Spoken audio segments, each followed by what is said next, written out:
After much internal deliberation, I've decided to talk with my mother about everything. She played dumb at first, feigning ignorance. And it was only when I told her that I had met up with Sam that she quit her act. I sat her down. I wanted to believe that somehow, some way, she had a justified reason for having lied to me. So I asked her. I asked her why she lied to me about Mr. O. I asked her why she never once spoke about the situation that happened all those years ago.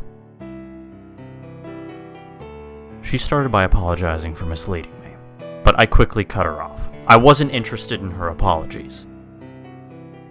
I was interested in the truth. I made her face me and look directly into my eyes. She was no longer going to hide behind her lies and her apologies.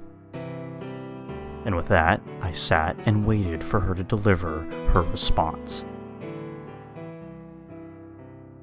According to her, Sam's father had been among the most unremarkable men she had ever met. She never formed a personal relationship with him. She only ever spoke to him because I had been best friends with his son. There was a night where the sound of sirens entered the neighborhood, and several police cars pulled up near Sam's house. A few officers entered the home and soon exited with Mr. O in their custody.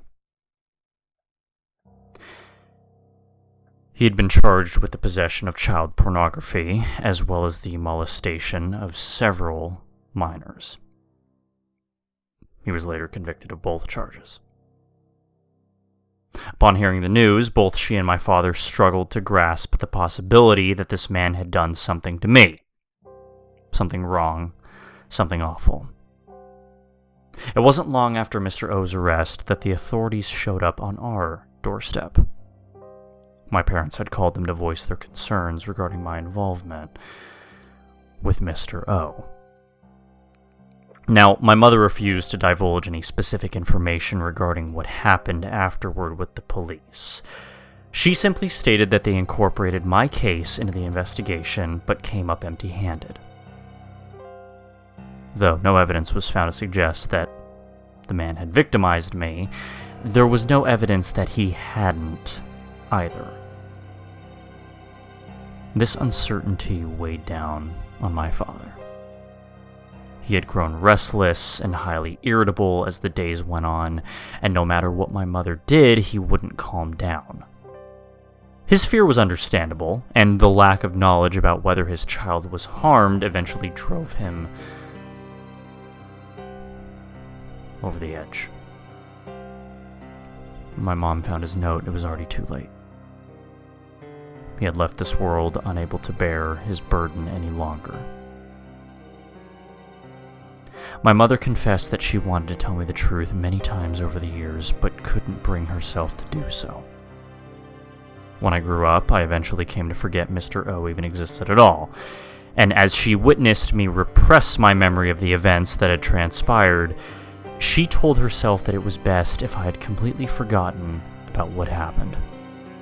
She told me that she did it to protect me, to keep me safe from the same paranoia that ended up taking her husband away from her. And although I extended my arms and embraced her following our conversation, I knew I held conflicting thoughts and emotions. On one hand, I understood why she acted the way she did. I sympathized with her dilemma. I was under the impression that by understanding her, I would come to forgive her. Instead, I found that my feelings were far more complex than that. Understanding why she didn't make it hurt any less. Knowing what it is she went through, while enlightening, didn't take away the pain of realizing that someone I trusted kept me in the dark for so long. Think about it. If I hadn't met with Sam, how long would it have taken for her to tell me? Would I ever have found out about what happened? The crime that occurred had victimized kids. Our legal identities wouldn't have been publicly disclosed. There would have been no way for me to know that I, or anyone else, had been involved in an investigation. Without inside information, I could never have hoped to independently figure this all out. Perhaps I'm being selfish. After all, I'm not the only one that's hurting. My mother must feel god-awful, and to that end, I truly feel sorry for her. I'm likely going to need time to fix my relationship with her. After all, it's not like I can just brush aside years of being lied to, no matter how much I sympathize with her. But later that day, I briefly took the DS out of the cardboard box. There was one last thing I wanted to try.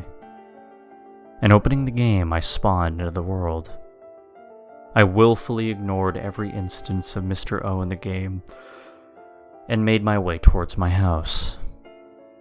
When I reached the computer, I interacted with it and was brought to the character creation menu. There he was, his eyes and his perverted smile as wide as always. I scrolled over to the deletion option, hoping to wipe him away from his world that he inhabited. Not really sure why. I just felt as if getting rid of him in the DS would help me feel more distant from my history with him. Needless to say, it didn't work. His character remained, and a text box popped up from the bottom of the screen. "You shouldn't delete me, Jeremy. I'm your friend, Mr. O, and we need to stick together. I love you, Jeremy," it read. Of course, I couldn't delete his model from the game. He had programmed himself in a permanent feature of the world. I attempted to create a new character. I wanted to see if I could introduce others into the world so that it wouldn't just be him and I alone. Once again, I was unable to do this, and another text box came into view. "Aren't I good enough for you, Jeremy? You should be grateful for what you have. I promise I love you." I guess in a way, it's kind of fitting that I can't just get rid of him. Just as I can't delete him from my past and pretend that he was never there, I can't simply get him out of the game world. I didn't want him to be there, constantly reminding me of his presence. A part of me wished that I had just stayed ignorant of his existence. Maybe things would be better had I never explored the attic and retrieved that DS from inside of the box to begin with. Sure, I could just stuff the device back where it came from, but I couldn't forget everything all over again, now could I? And then again, maybe I didn't have to forget. Despite what happened, I've carried on living my life. I made it all the way to college. Sure, I wasn't conscious then of what I am now, yet if what I experienced in the past hasn't stopped me from moving forward so far, maybe it doesn't have to. I still have my mother. No matter how shaky our relationship has gotten, I still love her, and I know she still loves me. That's gotta be worth something, right? Before I put the DS back into the box and shoved it into the attic, I removed the game cartridge that contained Township Village. I stared at its blank surface. I remembered what Sam had told me about the secret room Mr. O created for me. If I played through the game in a way that appeased Mr. O, he would allow me entry into the locked room, just as he did when leading me into the basement. It was just another cruel way of warping me into his pathetic plaything. Maybe a few days ago I would have been desperate to figure out what was inside that room. However, now that I was aware of the true nature of the game, a single thought came to mind. I didn't need it anymore. I destroyed the game and tossed its remains into the garbage, where it belonged. There was no time to let that piece of junk cost me any more sleep. I opened my computer and scrolled through my email. I skimmed over the lame advertisements and spam, and that's when I noticed the Google Hangouts tab. I saw that it contained a notification, and I clicked on it. There I found a message waiting for me. Hey, Jeremy. Hi, Sam. You doing okay? Yeah, I'm doing alright. How about yourself? I'm okay, man. Look, I really wanted to apologize for the way things are right now. It's really fucked up, I know. I wish we didn't have to meet again under these circumstances. It's okay, dude. Believe me, it's okay. It's not your fault. I'm glad that I at least got to reconnect with you.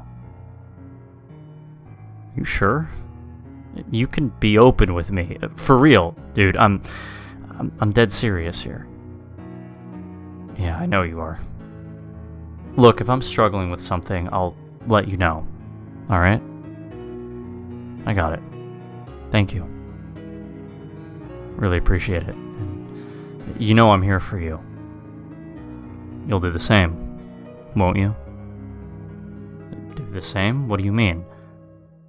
You'll talk to me if you're not feeling okay. Right? Oh, yeah. Yeah, of course I will.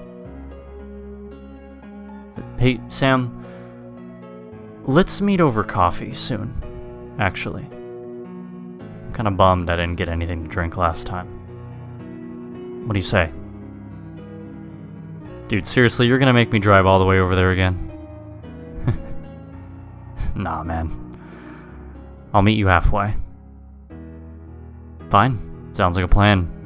But you're covering the bill, since I tried paying for your drinks the last time. Yeah. Alright, dude. Whatever you say.